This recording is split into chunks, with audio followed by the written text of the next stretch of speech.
My name is Jerry Coates. I am a Google certified teacher. Go away. All right. Well, I'm here to present Google Voice because I think that Google Voice is one of the best tools that I use, but many, many people have never even heard of it. So the first question when I start talking about Google Voice is always, what is it? If I've never heard of it, why does it matter? And the really short, easy answer is that Google Voice is a phone service. You get a phone number as long as you have your Google account.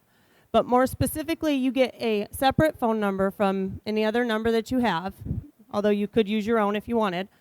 And you can use it to make and receive phone calls, have voicemail. You can use it to send and receive text messages. You can forward calls. So you have all of the components of a regular phone service, except you're doing it through your Google account.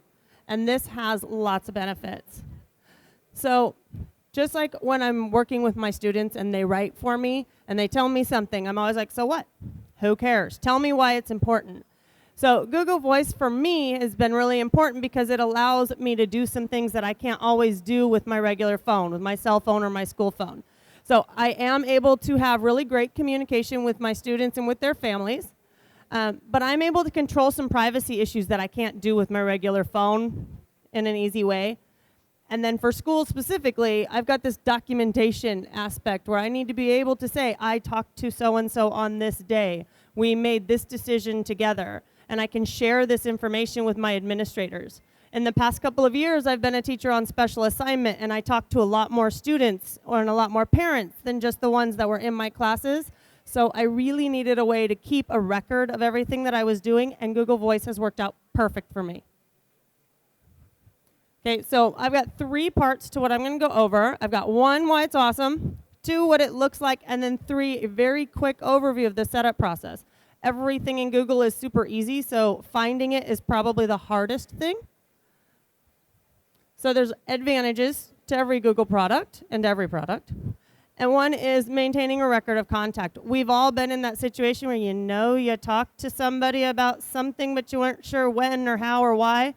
And then your administrator asks you, well, what did you do? When did you talk about it? Or I have IEPs coming up. Can you please tell me what's going on in your class with this, or how many times you have talked to the parent? It's Google. I can go back and I can find every time that I spoke with the parent and what we talked about, what days and what dates. And then I can share those records that go into their special ed case manager's folder.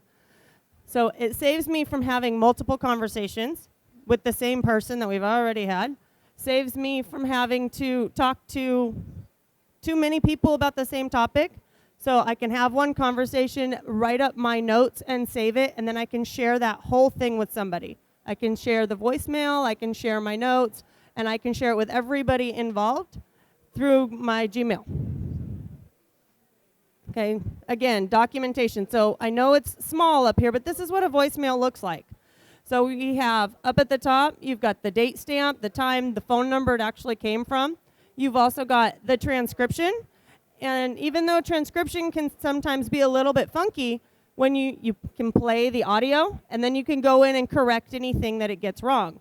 We have a very high Hispanic population in my school, so a lot of times the transcription misses the names specifically. So I listen to the audio, I click in, I make the corrections that make it perfect for me, and then I have the information I need. I can call them back through this number or from anywhere. I can text them, and then under the more, I'm even able to, I write in my notes. So I have my notes, and then I can forward this information to somebody else if I need to.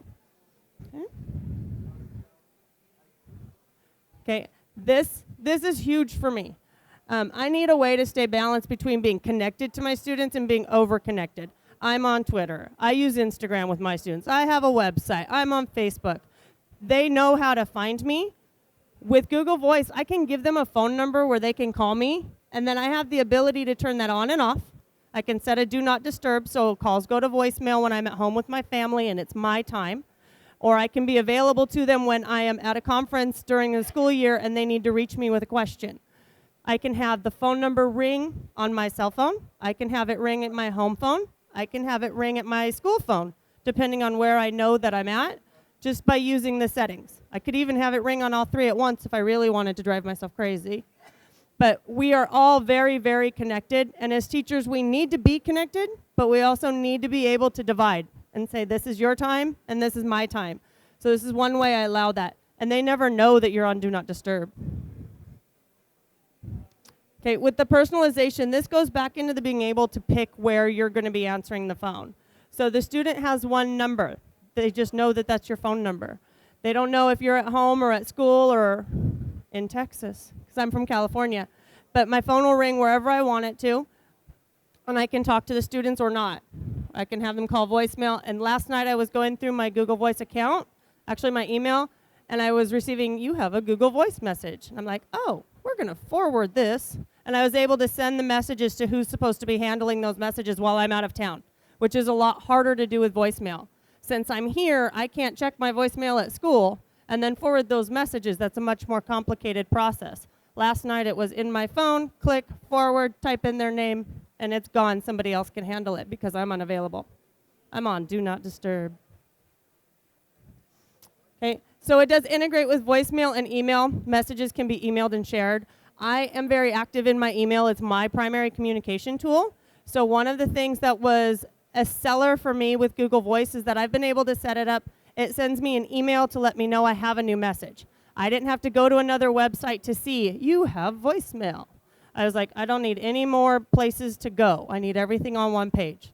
So I receive an email both in my Gmail and then in my work email that says you have a Google Voice message, and I can just click on an icon in that message and it will play it for me and take me to my Google Voice account where I can see the transcription and go through that documentation process where I can type in notes and everything.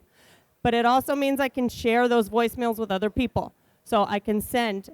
I receive a lot of phone calls or in the past year that were math related, and I can't answer math questions, so I had to forward them to a math teacher. I was the primary contact, but I would just send them on. I would forward it. When they receive the forwarded message, they get the audio, and then they can see the transcription as well. And if they have a Google Voice account, then they can move in and do their own notes and those kinds of things. But I love the fact that it mixes with email, because that's how I communicate most at work. Okay, so for me specifically, and I've heard lots of stories this weekend as I keep saying, I'm going to present on Google Voice, people using it different ways. We were talking about it at Coffee Queue, and I hand my phone number to my students all the time. I kept hearing, I was shocked. But it helps me stay really organized. I needed, with that special teacher on special assignment job, to have a separate phone number for those pieces of information. So it allowed me to have a phone number for that position. I used my school voicemail to speak with other people and then other things.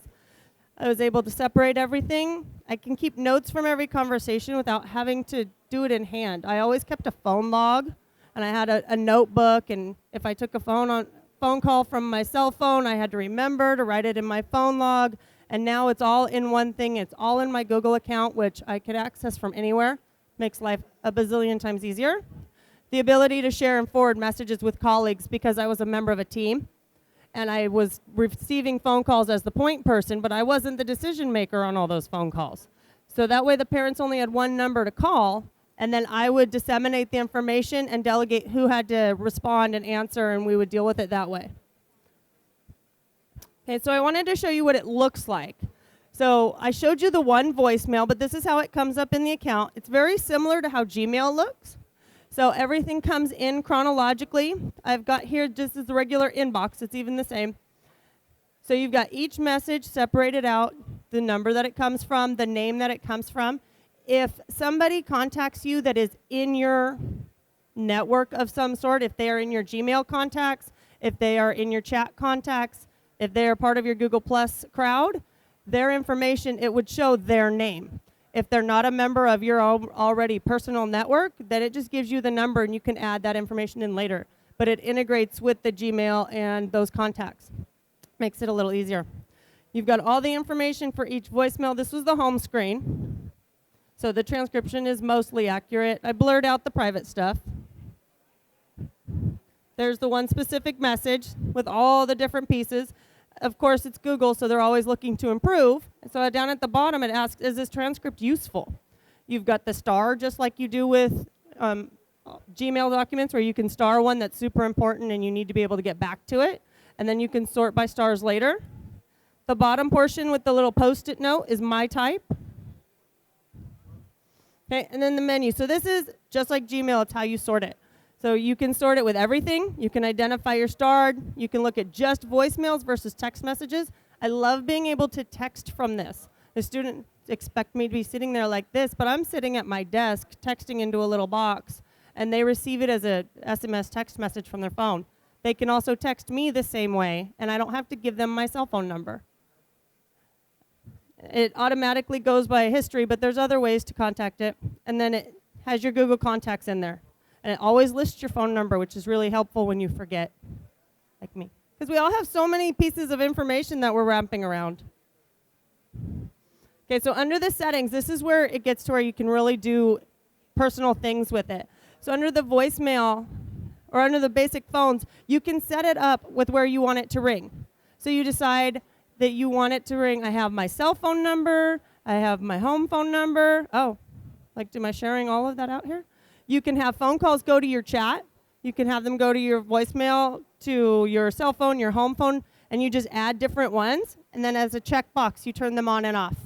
If you want to, you put it on Do Not Disturb, and nothing rings anywhere. It goes straight to a voicemail, and you receive it later. I think I'm moving pretty fast. One of the other things that's really interesting and I didn't add is the call widgets. How many of us have classroom websites these days? Okay. You can add a widget to your website that will allow your students to call you through your website. So it's one of the call widgets, and you can just, I think it's an embed code that you can put it on there, and it'll show up on your blog or your webpage. Call Mrs. Coates, and the students can click on it and leave you a message as long as they can speak into some sort of microphone on their computer. Billing is because for international calls, it's not entirely free. I have a 0 in my account because I've never put money in it. I have a local number for where I live, so my students don't ever have to pay anything. I've also heard of people who live far away from family. They set up their Google Voice number with a local number to where their family live, and then they live far away. So their family only call a local number, but they're reaching somebody who's at a far distance, and they don't have to pay long distance services. I'm cruising through. Okay, so how do I do this? How many of you have never heard of Google Voice before? Okay, a few. So when I was working on this with a friend, and they're like, I have no idea what you're talking about. What is Google Voice? I've never seen it. It's not one of the options on my black bar. And so I'm like, oh, well, let's look at it. And so we went through the stages. Since I already had an account, I don't have all of the screenshots because you don't get them. But across the black bar, you've got to go to More. And then once you're at More, you probably have to go to Even More. And so down in the Home and Office section is the voice. So it's one number for all your phones, cheap calling, easy voicemail. You have to go through the process of picking your phone number. So you tell it where you are or where you want it to be local, and then you go through a process of picking phones. And it will tell you what city that phone number is associated with.